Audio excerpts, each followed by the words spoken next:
السلام عليكم ورحمة الله. أهلا بيكم في فيديو جديد. كذا حد بعت سأل على النغز اللي بتبقى في شلة الظهر، هل هي بتتفك ولا لأ، فيها سوست ولا ما فيهاش، أغسلها ازاي، الكلام ده كله. فأنا النهاردة بجاوب من بيتي مش من الورشة، لأن أنا عندي نفس الموديل اللي هو بيبقى نغز في قاعدة ثابتة وفيها نغز، والشلت بتاعة الظهر متحركة، لكن الشلت فيها نغز زي ما انتم شايفين كده. فانا النهارده قدرا يعني كنت بفك الشلت عشان اغسلها، فافتكرت الاسئله دي. طبعا احنا بنرد في الكومنتات، لكن بنرد بالكلام. النهارده بقى هوريكم عملي.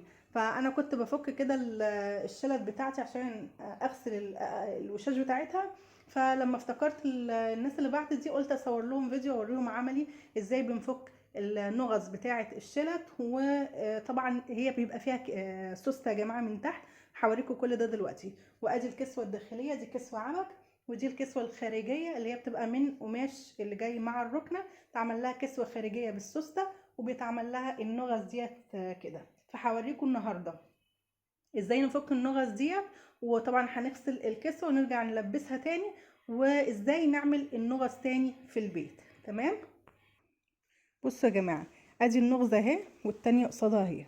فانا لو رحت عند النغزه كده هلاقي طرف الخيط بتاعي. طبعا احنا بنبقى عاملين بخيط غزل، فبيبقى عندي طرف الخيط اهو. فبشد الطرف دوت لفوق، وبايدي التانية بضغط على الفايبر كده، بحيث ان انا الفتله عندي تبقى في مساحه ان انا احط المقص.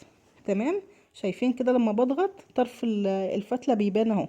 هروح مدخله بقى طرف المقص كده، واقص طرف واحد بس من الفتله. هقص طرف واحد من الفتله. انا هعمل كده وارجع لكم تاني، عشان انا بصور بايد وبعمل بالايد التانية، مش عارفه امسك المقص بايد واحده. تمام. انا كده قصيتها، بس انا هقوله. انا بشد الطرف ده لفوق، وبالمقص بزق لتحت، وامسك طرف من الطرفين بتوع الخيط، واروح قصه طرف واحد واهو. اشد بقى كده، بتطلع بمنتهى السهوله. طلع حتى بالفايبر بتاعها اهو. تمام. تمام. اهي الكسوه كده بقت ايه، بقت متحرره، اقدر اشيلها. طبعا احنا كنا متكلمين على الجلد المقلوب، وقلنا لكم بلاش عشان خاطر ايه الحاجات اللي زي كده. ماشي. التقطيع اللي بيبقى زي ده. فطبعا احنا كنا جايبينه اول ما نزل جديد، فطبعا عملنا فيديوهات كتيره على الفيديو المقلوب الجلد المقلوب، وقلنا بلاشه. هنفتح بقى التانية برضو، نقصها بنفس الطريقه. اهو يا جماعه، قصيت الطرف، امسك بقى هنا واشد كده، تطلع الفتله معايا. ماشي. شايفين الغرز يعني مبيبقاش فيها خيط كتير، يا دوبك على قد النغزه ديت. تمام. بقت الاتنين بقوا محررين معايا هم. يعني اقدر افتح بقى السوسته. اوريكم انا دلوقتي السوسته.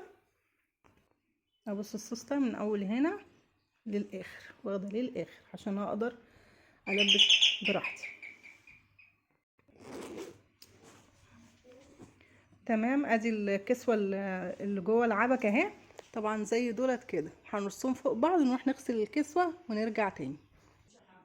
بعد ما نغسلها بقى ونلبسها تاني، هنحتاج ايه عشان الغرز؟ هنحتاج ابره مسله.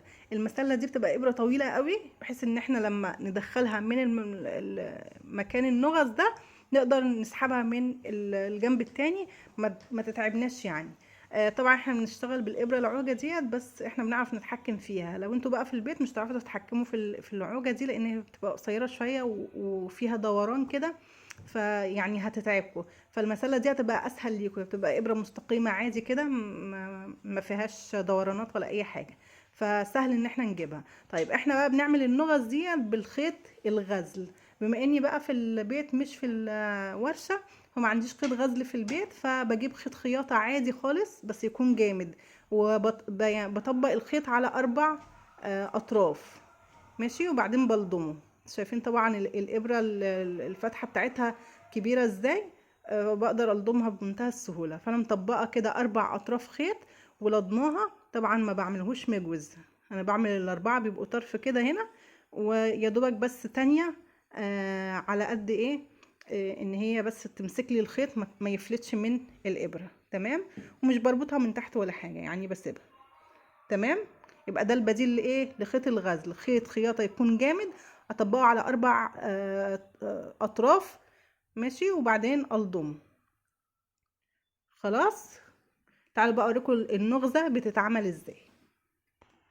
بصوا يا جماعه، لما باجي اعمل النغزه طبعا عندي حرف زي ايه، علامه زائد اللي هي الخياطه اللي معموله هنا ديت.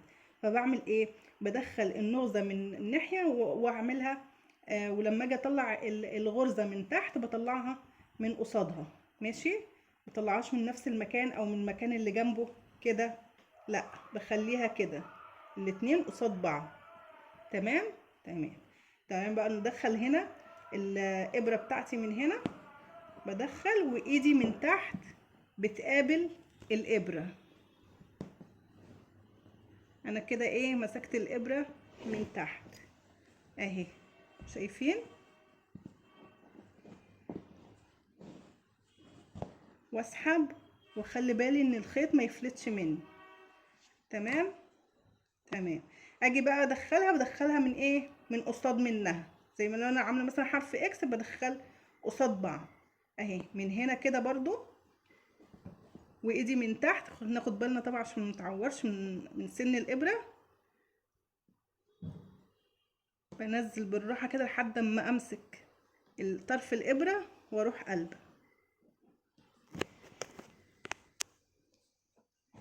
اهي. طيب هربط ازاي بقى؟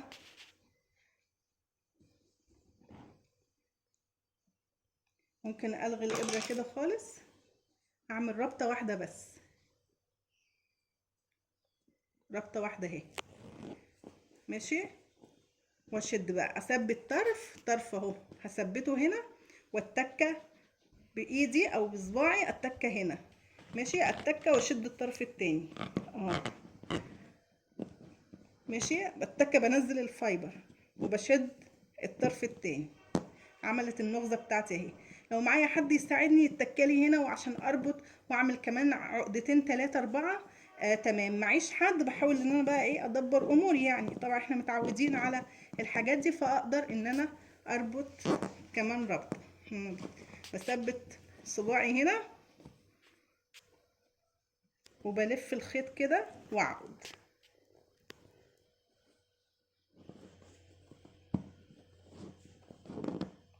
ماشي، واشد كده. ماشي، اثبت تاني. طبعا عشان الخيط ده مش خيط غزل، فبعمل بقى 4 5 6 7 عقد يعني، لحد اما ايه اتاكد ان هي مسكت. فانا هعمل 3 بس كده مؤقتا لحد ايه الفيديو ما يطولش منكم، عشان بس تعرفوا الموضوع بيجي ازاي او بيتعمل ازاي. خلاص كده عملت النغزه بتاعتي. اروح جايبه طرف المقص واروح قصه، ما اقصش من الاخر خالص، اسيب حته قد سنتي صغنن بس كده، واروح ايه قصه الخيط، ويبقى عندي النغزه بتاعتي. والناحيه التانية برضو هعملها زي ما شرحت كده. وهكذا بعمل كل النغز بتاعتي. طيب لو انا عندي زراير بقى في النغز ديت، عايزه احط زراير، بعمل ايه؟